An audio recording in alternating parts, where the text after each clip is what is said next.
तो दोस्तों स्वागत है आप सबका एक बार फिर आपके अपने YouTube चैनल ई टीचर में। दोस्तों लेकर आए हैं जरूरी जानकारी इस वीडियो में सभी साथी कर्मचारियों के लिए। चैनल पर पहली बार हैं तो चैनल को लाइक करें, सब्सक्राइब करें। आगे भी आपको सभी तरह के एजुकेशन अपडेट हमारे चैनल पर मिलते रहेंगे। तो चलिए दोस्तों बात करेंगे सबसे पहले आज पंच सरपंच चुनाव को लेकर जो गाइडलाइन जारी की गई है, कर्मचारियों के लिए क्या मुख्य निर्देश है उसी को लेकर, साथ ही कुछ शैक्षिक समाचारों के बारे में बात करेंगे इस वीडियो में।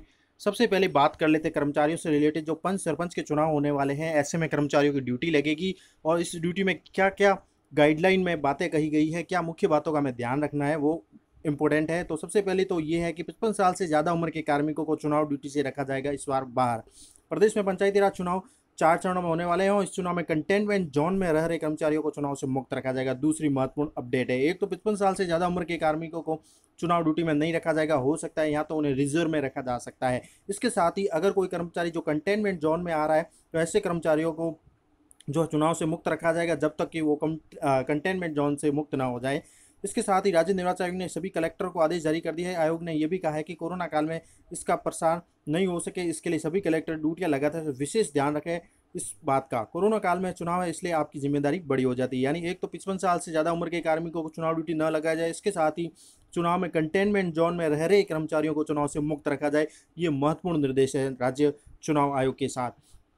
इसके साथ ही पंच सरपंच चुनाव के लिए जो गाइडलाइन दी गई, जिसमें प्रत्येक कर्मचारी को मोबाइल में आरोग्य सेतु ऐप का उपयोग करना आवश्यक है। चुनाव कार्य में लगे प्रत्येक कर्मचारी की रोजाना थर्मल स्कैनर से तापमान की जांच होगी। साथ ही कर्मचारी के लिए फेस जो मास्क होता है वो लगाना अनिवार्य है। सार्वजनिक स्थान पर थूकना प्रतिबंधित रहेगा। इसके अलावा पंचायत स्तर पर एक ब्लॉक चिकित्सा अधिकारी जो मौजूद रहेगा। ईवीएम की जांच बड़े हॉल में होगी।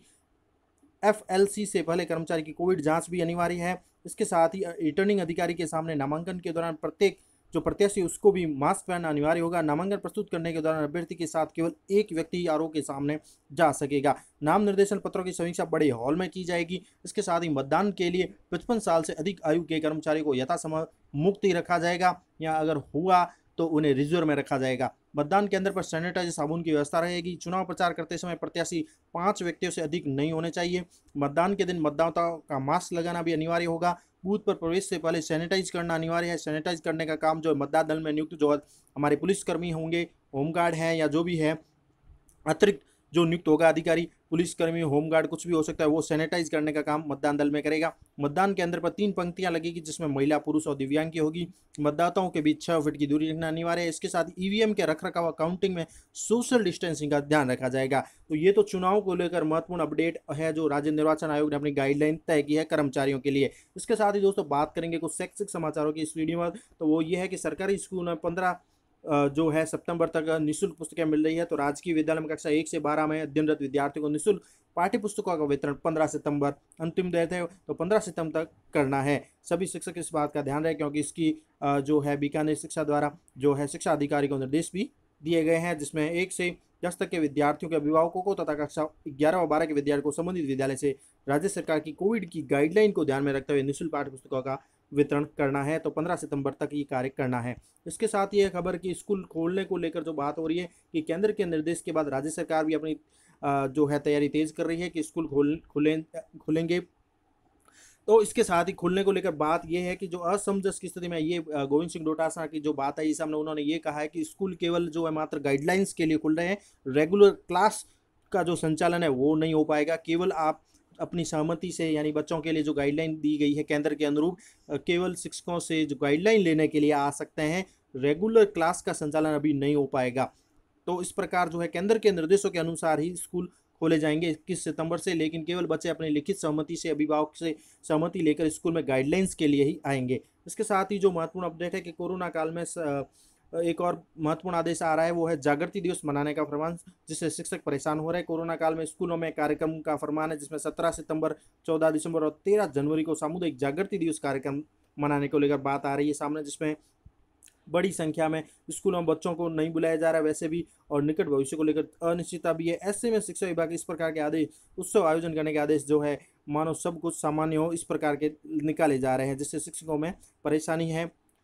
शिक्षकों में स्कूल जागृति दिवस को लेकर फरमान जारी हुआ है और इसमें 4-5 घंटे चलने वाले कार्यक्रम के लिए बजट मात्र 100 रुपये दिया गया है। प्रत्येक स्कूल में सामुदायिक जागृति दिवस के लिए 17 सितंबर, 14 दिसंबर और 13 जनवरी तिथियां तय की गई। अमावस्या के दिन मध्यांतर के बाद पहले 2 क्लास में अभिभावक एसडीएमसी एसएमसी सदस्यों की उपस्थिति में बाल सभा होगी और प्रत्येक कार्यक्रम के लिए 100 रुपये बजट बताया गया है, जिसमें 100 रुपये में 20 रुपये बच्चों को इनाम पत्र बांटने पर खर्च करने हैं और शेष 80 रुपये मंच म्यूजिक सिस्टम इंतजाम करने, अभिभावक को चाय नाश्ता पानी के आदेश देखकर जिले भर के करीब 3,500 सरकारी स्कूलों के संस्था प्रधान के माथे पर परेशानी की लकीरें खींच गई है। उनकी समस्या यह है कि कोरोना काल में बच्चों को कैसे बुलाएंगे और मामूली बजट से क्या होगा।